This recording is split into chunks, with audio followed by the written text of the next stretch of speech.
Hey guys, subscribe for daily content. And if you're shopping for gear, make sure you check out the description for the newest items at some of the very best online retailers. There's also links for some of the items that I personally recommend. Thanks! What's going on YouTube? Metal Complex here, and today I've got another interesting knife review slash knife overview to share with you guys. This is the Grant Gripper, the production gripper actually. Jason Grant does make custom knives, and his this is based on his custom gripper design. These are made by Bestech, and depending on when you are watching this, the pre-order might still be available. I will link it down below in any case so that you can check out the page. Thank you so much to my generous patrons who are supporting me right now. There's a link for Patreon right down below, and please make sure to follow me on Instagram at metal_complex.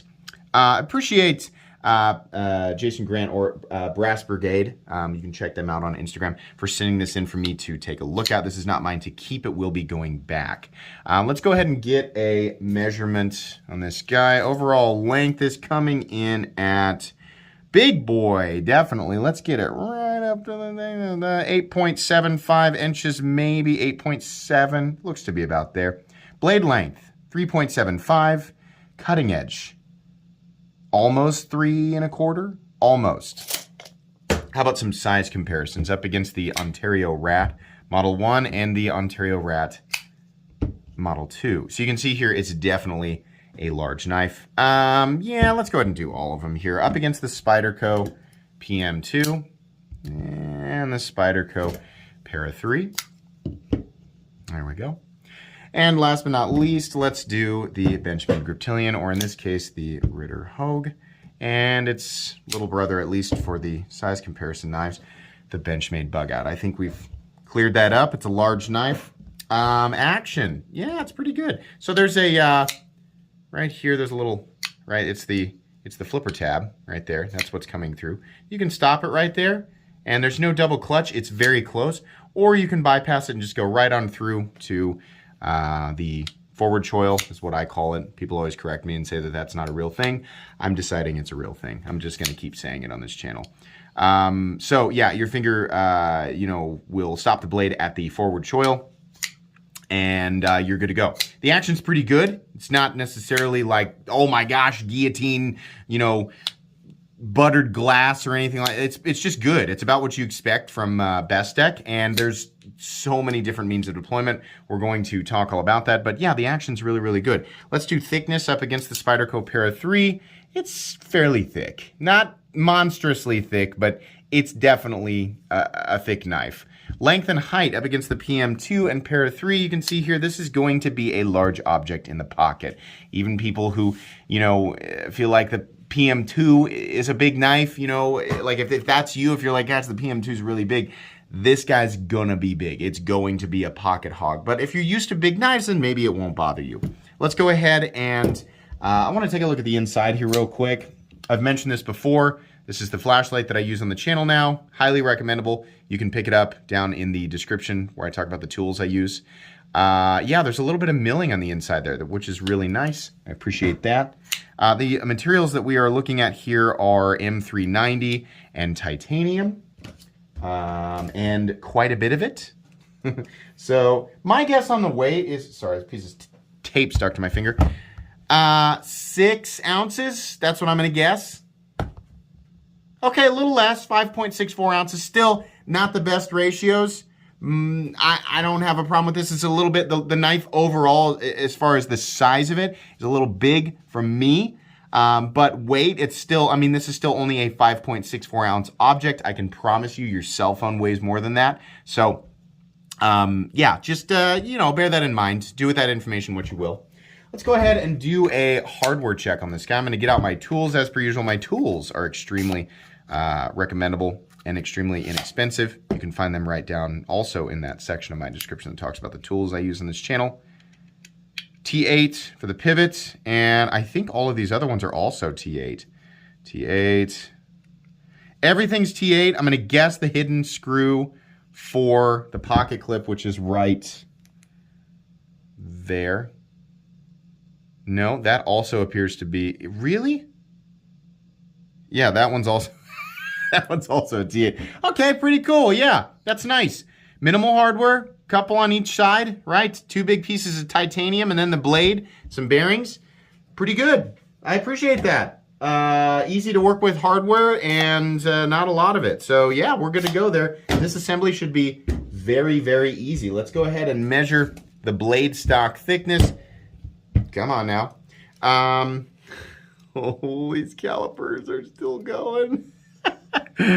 Let's see. Blade stock thickness coming in at 140. It's probably 145,000. So we're looking at a little bit thicker than the PM2. It's thick, but it's not insanely thick, right? All right, let's go ahead and move into the meat and potatoes here. So they call this thing the gripper, and I think that is an appropriate name for this thing. You have so many good lock-in positions, even though we don't necessarily have like, oh my gosh, insane, right? Whether you're choking up or you're back here, you're definitely locked in, and a lot of that is due to this texturing, which is done really well. I like frag texturing. I'm not going to call it sharp. It's not sharp anywhere, but the grooves are deep enough and consistent enough that you're once you're locked in, you're holding on to it, right? We've got these heavy grooves in here, which again aren't sharp, but they're, you know, deep and wide, so you're locked in, right? Whether you're wearing gloves or bare hands, right, you're locked in. Pretty easy to hang on to, and honestly pretty darn comfortable. The clip does this heavy bill thing, which is all right. It's not my favorite thing in the whole world, but you know what? It does all right. It's pretty good. It's not, you know, the clip is not the biggest deal in the whole world. It's pretty good. That's all I can say about that.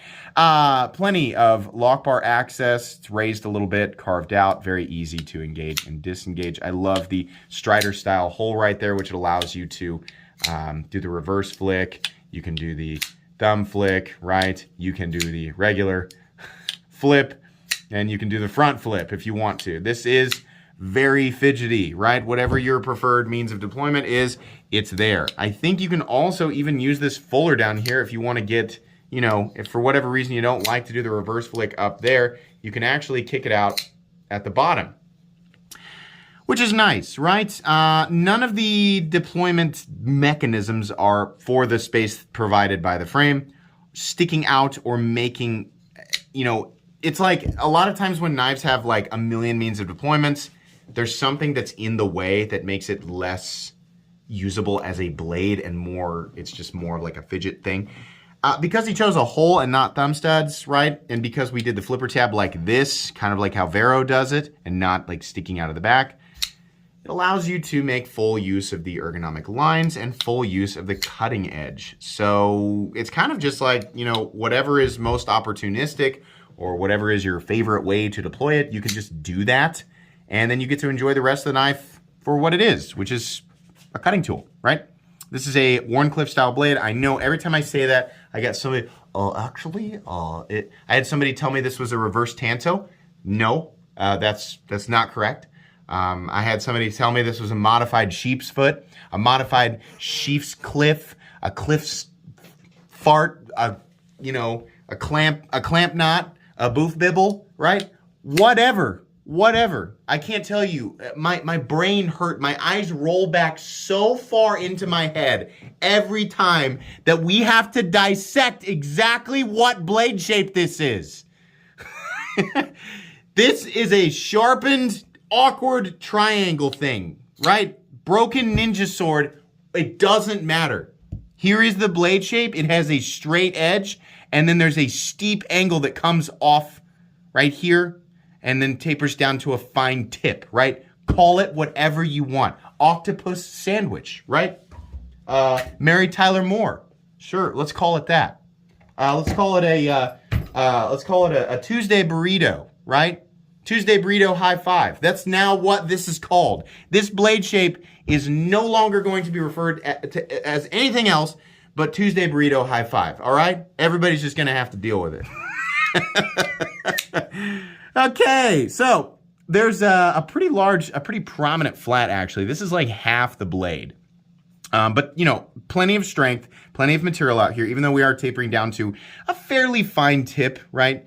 What I like about, you know, what did I call it? Tuesday burrito high five, is that it does have a tip, right? So it's not a traditional drop point. It's not like this, but you can still, you know, puncture and whatever. So that's great.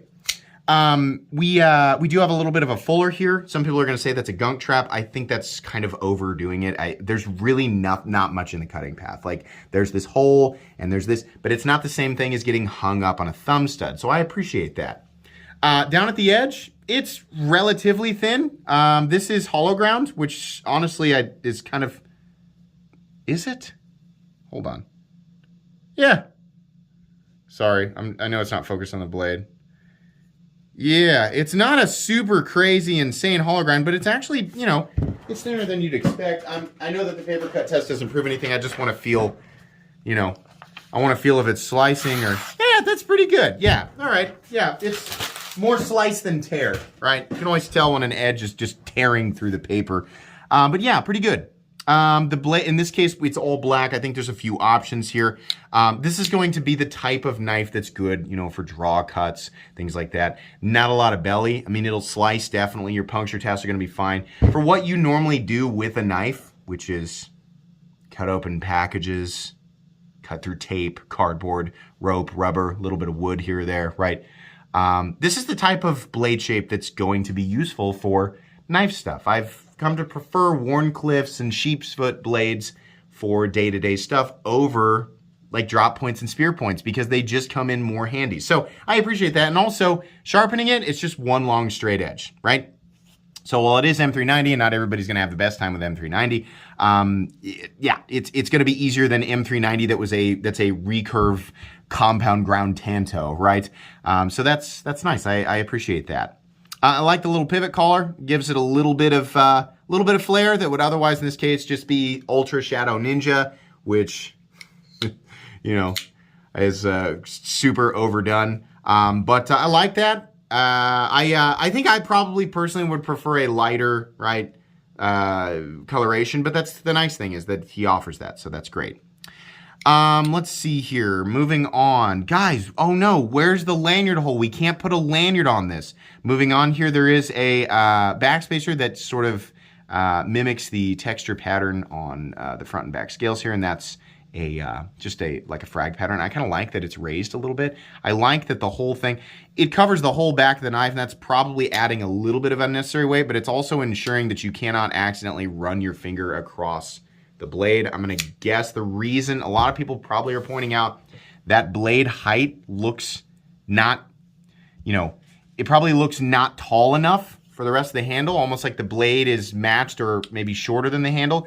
If he had made it taller, this entire thing would be even taller, even bigger, right? Which would make it more of a pocket hog. So I kind of understand. Initially, I touched on that in the unboxing, and now I'm like, nah, I kind of understand why he did that. And then also you'd have to, you know, deal with the backspacer and being, this just solves that problem, helps, even though with the blade not being as tall as I'm talking about hypothetically, that backspacer sort of covers it and keeps your finger out of there. Pocket clip, pretty good. Carry depth. What's nice about this is that this is all that's going to be sticking up out of your pocket. You're not going to see any of this, right? That's not there. So that's nice. This is an exposed frame lock. So when you're deploying, you need to make sure that you are keeping your fingers off of the lock bar, which I've not found to be a problem with this knife. I can pretty much do it without thinking about it. And honestly, even if I do a little bit, I'm putting pressure on the lock bar right now. Even if I do, it's really not that big of a deal, right? Steel lock bar insert that doubles as the over travel stop. That's nice. We have a stop pin that is actually, can you see it? It's internal, fixed in place. I don't know. It's this, right there.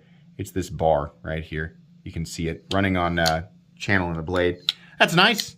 Out of the way, internal. It's fine. It'll function just like most other stop pins. And then we have, I'm going to say perfect centering. If it's off a little bit, it's just from me playing with it. Lockup, completely and totally solid. No issue there. I've never had an issue with Bestech frame locks. Here's your lockup percentage. Locking up at something like, I don't know, 25% or so. Plenty good. No lock stick. No pivot lash. Detent is more of a thud than a click, but it does the trick. That rhymed. And it's heavy enough to keep the blade in there. So this is pretty good. It's obviously gonna be too big for some people. It's going to be like super mega aggro for some people, but The ergonomic lines are good. It's very easy to manipulate. It's very comfortable to hang on to despite looking like some sort of angular shard that came off of a spaceship, right? Or like a Mad Max vehicle or something. Yeah, very good. As far as, you know, functionality, blade shape, all of that. Great design. I got one problem with it. The price. Yay. Wow. The pre-order price is $320 on this thing. This is made by Bestech, right? Bestech does good work. They do great work, right?